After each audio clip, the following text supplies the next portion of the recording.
I'm on my way to one of the most glammy venues the West End of London has ever seen. It doesn't have a stage, it doesn't have a safety curtain, it doesn't have usherettes trying to sell you a drink on a stick. But over the years, it's offered some of the best performances in town. Film stars, celebrity chefs, fraudsters, murderers, sex criminals. They've all been in the cast. So take your seats, please. It's showtime at the Savoy Hotel.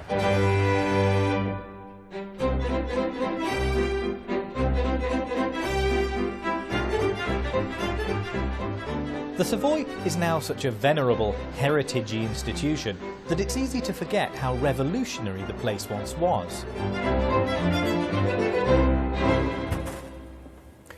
In the middle of the 19th century, it was best to sleep in your own bed, or the bed of somebody who you knew quite well. Check into a hotel, and you probably wake up achy from the lumpy mattress and bilious from last night's dodgy chops. Most hotels had a service culture that even Oliver Twist wouldn't have put up with. But the Savoy changed all that. It offered the rich somewhere like being at home, only better. Instead of being a glum necessity of travel, like stopping at a service station, the Savoy was designed as a destination in itself. It was the first hotel that people visited even if they didn't take a room there. It offered places to eat, drink and dance, a place to gawk and be gawked at.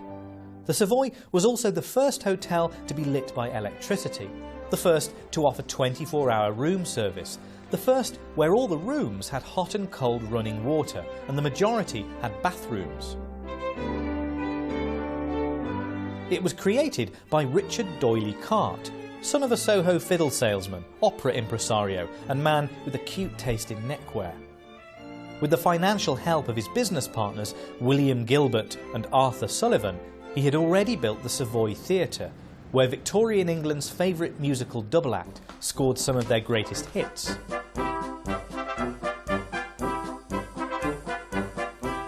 The cost of the Savoy Theatre gave Gilbert what the Victorians commonly referred to as the screaming oopazootics. In fact, they argued so much about the price of the carpet that it broke up the Gilbert and Sullivan partnership for several years. So when Richard D'Oyly Carte decided that the Savoy Theatre would look much better with a whopping great hotel planted next to it, Gilbert kept his wallet in his waistcoat pocket. This was to be a place of conspicuous wealth, where chandeliers glittered and the wine flowed like wine. In the 1990s, the style press fawned over hip hotels where celebs and wannabes buzzed in the hope of being snapped by the paparazzi. Back in the 1890s, the Savoy pioneered the same formula. These days, you're more likely to find businessmen here or tourists taking their birthday tea. But in the past, the crowd was more flamboyant. Artistic types gathered from the surrounding theatreland. A major draw was the food. Previously, upper-class English people had preferred to entertain at home, where at least if you were poisoned, it was by your own servant. But the Savoy made eating out fashionable, and that was all due to a Frenchman who led a revolution in the kitchen, Georges-Auguste Escoffier. There was a time when the chef who received your order in the restaurant kitchen would make the whole dish from scratch. The same person would do everything from chopping the onions to sticking the apple in the pig's mouth. Escoffier abolished all that.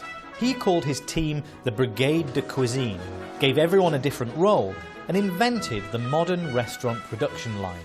Before Escoffier, an omelette may have taken 15 minutes.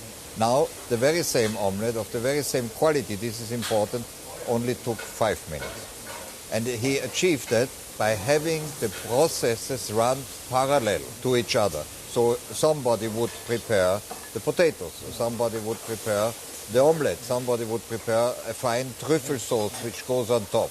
And up until today, and I cannot foresee a time where this is going to change, we still work with the same structures, with the same system, and this thanks to Escoffier. So here you are cooking in the same kitchen that Escoffier cooked in. Are you serving the same food? Well, perceptions of our guests have changed a bit, and not everybody's in for a 16-course menu or for a cake with 38 eggs, so we have to adapt a little bit.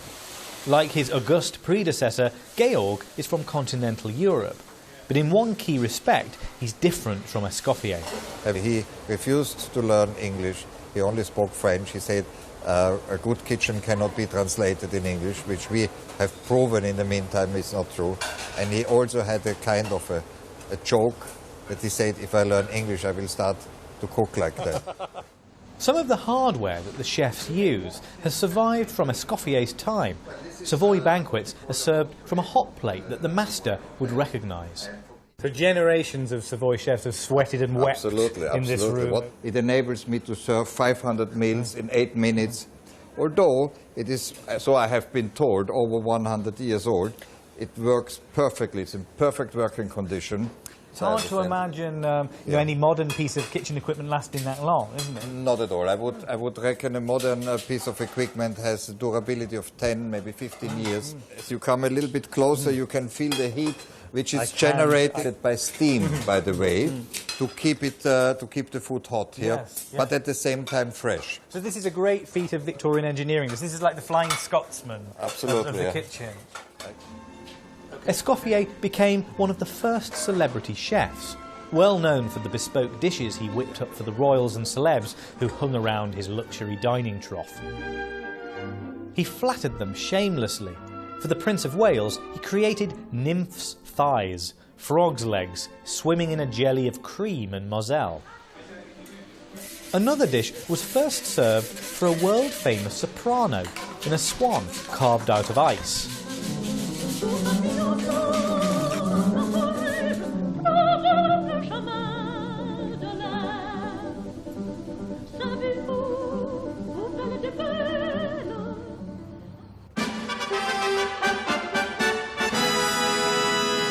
The bird was escorted by 4 liveried footmen to the table of Dame Nellie Melba.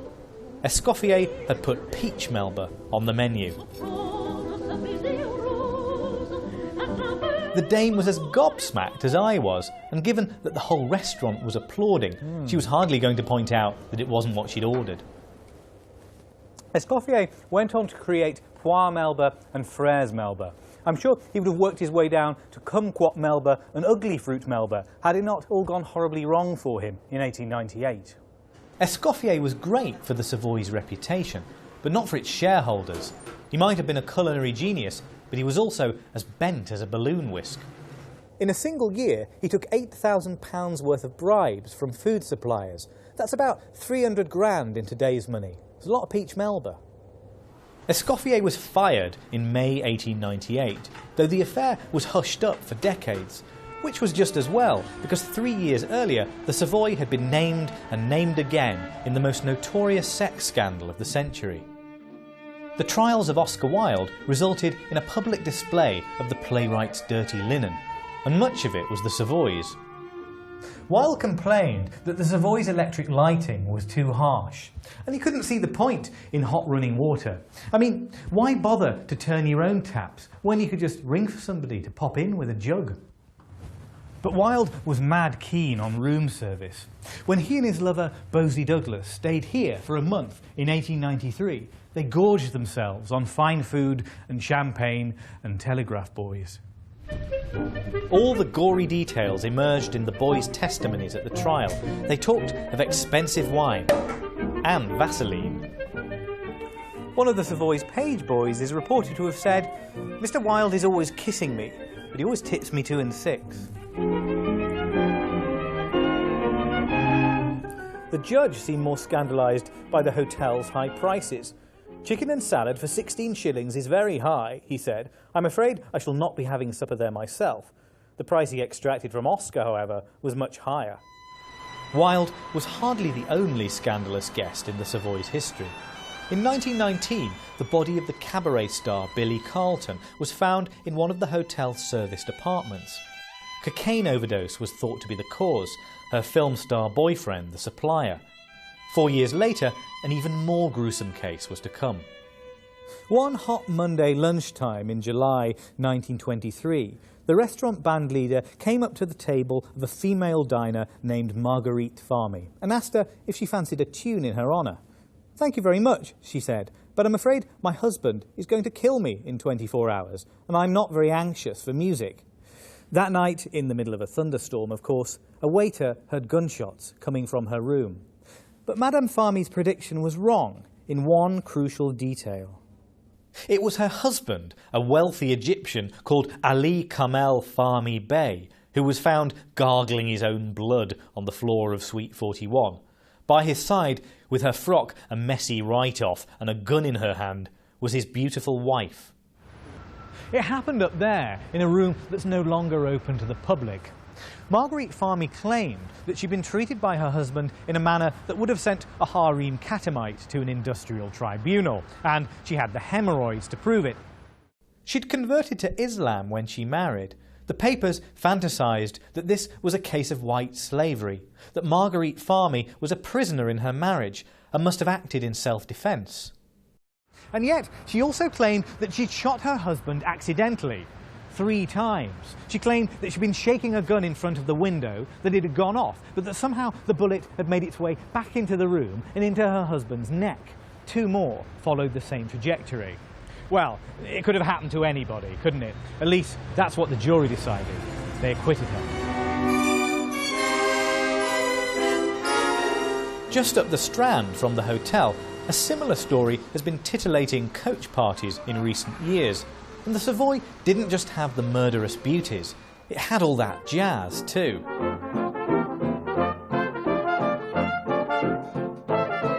Jazz was the music of working-class black America, but it was popularised in this country by white men in dinner suits, danced to at the Savoy by nice girls from good county families. When the Savoy Havana Band and the Savoy Orpheans played in this ballroom back in the 1920s, they were as fresh in their own way as the Sex Pistols were in 1977. The Savoy took a big risk replacing the usual hotel style of string quartets with the dangerous new dance music. But the new sounds proved so successful, soon every hotel wanted a jazz band, while dance music from the Savoy was one of the first hit radio shows for the new British Broadcasting Company. Millions heard the sounds that only a privileged few could dance to here. The music wasn't the real thing. It was softened and anglicised for mass market consumption. Authenticity wasn't really a concern. Take Roberto Inglés. It didn't matter that he'd been born plain Bob Ingalls and grew up in Scotland rather than Havana. He was such a big star, this crowd is waiting to mob him outside the hotel. Amazingly, Scott's Bob was huge in South America as well. When he emigrated to Chile, they welcomed him like a long-lost son. Dance music and the Savoy were good for each other. The hotel made jazz respectable, while jazz reinvented the hotel's status as a fashionable destination for a whole new generation. Other opportunities for getting stylishly wasted were provided, as they still are today, by the American bar. In 1920, a real live Yankee named Harry Craddock rolled up in town, eager to practice the skills which prohibition had outlawed in his native land. His Savoy cocktail book is still in print 8 decades later. One man who knew Craddock personally is Joe Gilmore.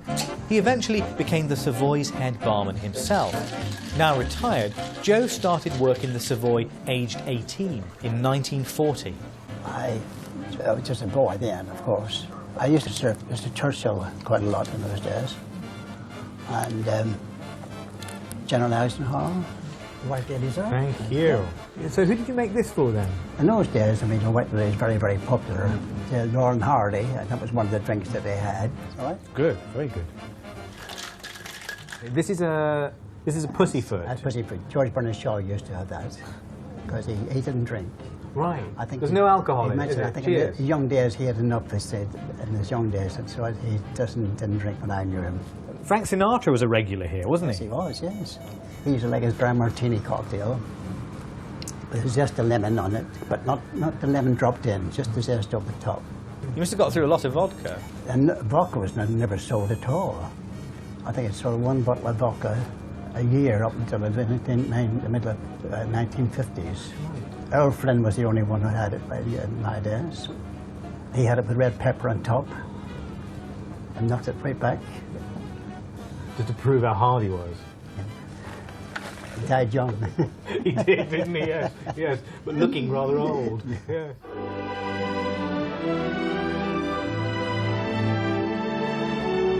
The lure of a good white Russian and a Corby trouser press brought the cream of Hollywood to the Savoy. The hotel had a lot more than 5 stars, not to mention their groupies. Sorry, Mr. Hudson, is it not what you ordered? A single table here in the Savoy Grill was once the favourite of Aristotle Onassis and Maria Callas, and Richard Burton and Elizabeth Taylor, and Alexander Korda, and Prince Rainier of Monaco and Grace Kelly. Wouldn't it have been good to see them all fighting over it after they all trolled in on the same night? With so many famous guests, the staff would have found it difficult to keep track. I mean, imagine how embarrassing it would have been if Frank Sinatra's espresso machine had been delivered to Gina Lollobrigid's boudoir. So the hotel kept notes on everyone who came to stay. A whole synod of 20th century icons, reduced to a list of requests for flowers and soap. A dozen pink roses and a bottle of fizz were a sure way to prevent Marlene Dietrich having a hissy fit. But the days have passed when Hollywood stars cantered round the ballroom or John Wayne made small talk with the page boys. Today's celebrities are more likely to be snapped at newer hotels, names like the Sanderson, the Mandarin Oriental or the Metropolitan. Now they're the places stalked by night watchmen with cameras and flash guns. The Savoy itself is now part of a global chain, albeit a 5-star one. The new corporate owners are investing millions of pounds in refurbishment, but it's a long way from the hotel's origins as an offshoot of London's theatrical life. It's hard to imagine the Saudi prince, who's the current major shareholder, whooping it up at the opening night of the Pirates of Penzance. The cliché about hotels is that they're the places where people come to do the nice and nasty things that they wouldn't dare do at home. I think that used to be true of the Savoy. It offered comforts and pleasures like no other hotel had offered before. It turned itself into a theatre of raucous indecency. But now all the hedonists have gone elsewhere. You wouldn't come here to murder your husband or to seduce the page boys. The sets are dazzling, but the show is over.